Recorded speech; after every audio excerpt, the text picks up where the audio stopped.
all set. Go ahead. Okay. Well, thank you, coaches, for giving me a few minutes of your time. I appreciate you coming out here tonight to the coaches meeting, and I know that Mal has plenty to discuss with you, so I won't cut into too much of the evening. First of all, to the new coaches, I want to introduce myself. I'm Larry Baker, Associate Principal Operations here at Mercy High School, and athletics is part of my supervision. I'm also a former coach myself. I coached basketball here for 21 years. And as I'm fond of telling the coaches, I do approach athletic issues from a coach's point of view and try to be as supportive as I can possibly be. I'd like to thank all of you for helping to make ours one of the best high school athletic programs in the state. I don't take for granted all of the hard work that you put in the program. And fortunately, this evening, I'm not coming with any bones to pick at all with you.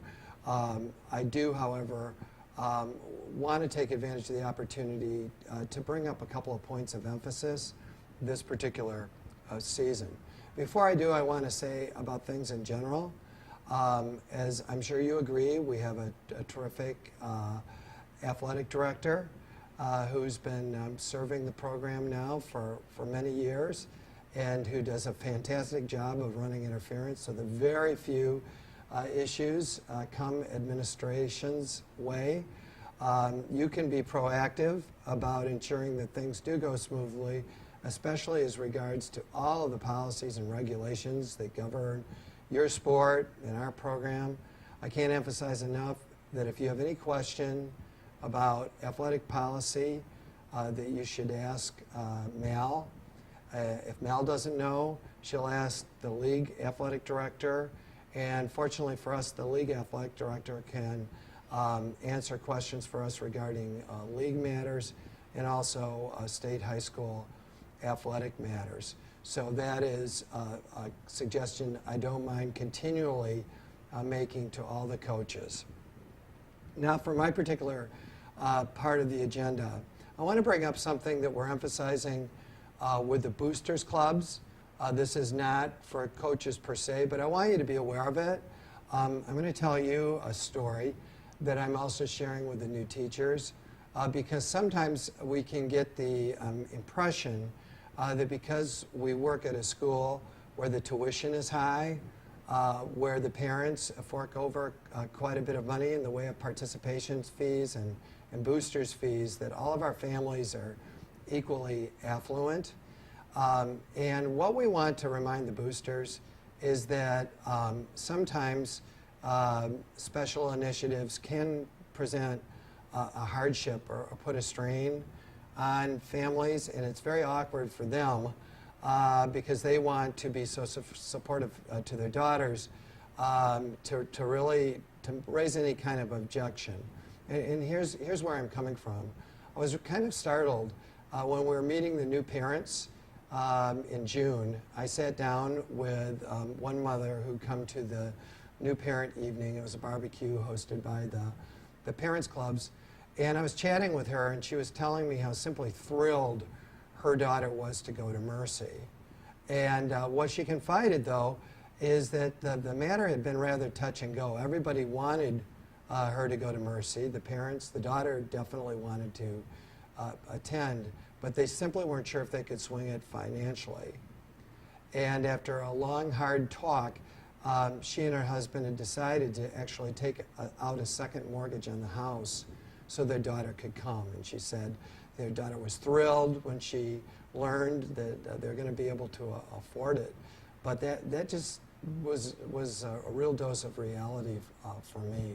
And before I heard that story, we'd already decided we were going to just caution the boosters because sometimes booster leaders can be so enthusiastic, especially if their daughters are varsity players and are seniors. They want to do everything they can to make the sport a magnificent experience for the daughter.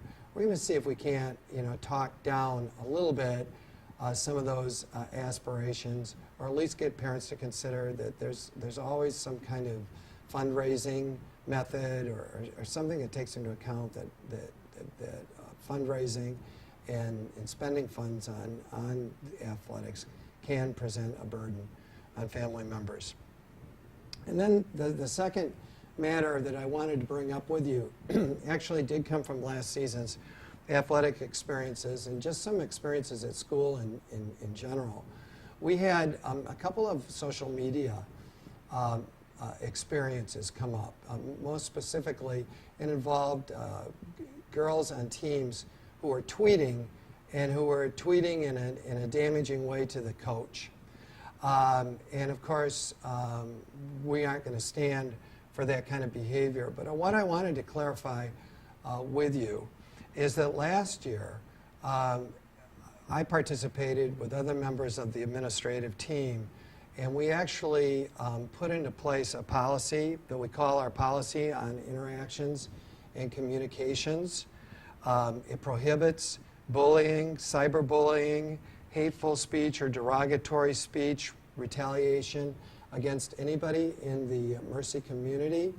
And I actually was responsible for that phrase, hateful speech, not hate speech, but hateful speech, speech that is damaging, that is publicly critical, puts persons down. Certainly, our coaches are covered by that.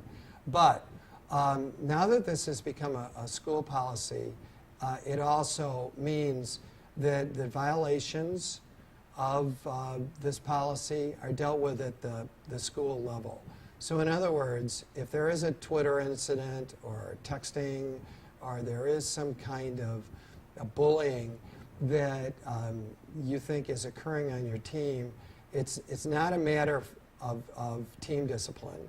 In other words, the coaches will not independently handle discipline. We have some very clear protocols set up regarding this kind of behavior. And so these incidences or suspected incidences, actually we fill out an incident report, and those get processed through the Dean of Students. So these are things that you would take to Mal. And I did want you to know that there was a new way of handling these new problems. And I also wanted to address the other side of the coin on this, how you might be involved with your own messaging or your own digital communication with your players. You're at something of a disadvantage in this area relative to our staff. When our staff come back, we'll remind them that their communication with students should take place through the school email. And of course, you can't avail yourself of that. So of course, I would imagine that you would be, possibly group emailing or group texting your players with messages. But I also should say, and again, this does not concern any issue of late that we've experienced at this school, but things can definitely be taken out of context. In regard to social media, something that's meant as a joke could be taken as an insult, or perhaps even worse, a kind of innuendo. And if you are friending, for example, your athletes on Facebook, which I don't consider to be a good practice myself, but we don't absolutely forbid. If you do that, you are really, doing so very much, I would say, at your own risk, because while we like to say that we have your back, when you get out into that particular area, it could be very difficult to, justify, to a third party why you'd said this or made this particular kind of joke or this kind of remark or seemed to be approaching your athlete at a personal level that somebody could easily read as being inappropriate. So I just thought I would offer a caution before we have a problem. I'm very thankful for how few problems I have encountered with athletics, and unfortunately, usually the issues, the conflicts, come from the parents, and so we try to be proactive about these particular matters. But as far as I'm concerned, everybody in the athletic department has has done a real good job about making expectations clear and dealing with those issues appropriately, and using the resources of the athletic department to do so.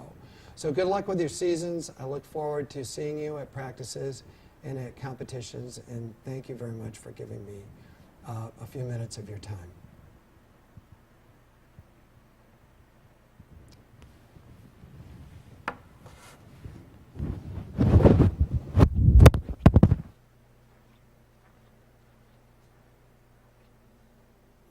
Okay, I'm done with that one. Should I just... Okay.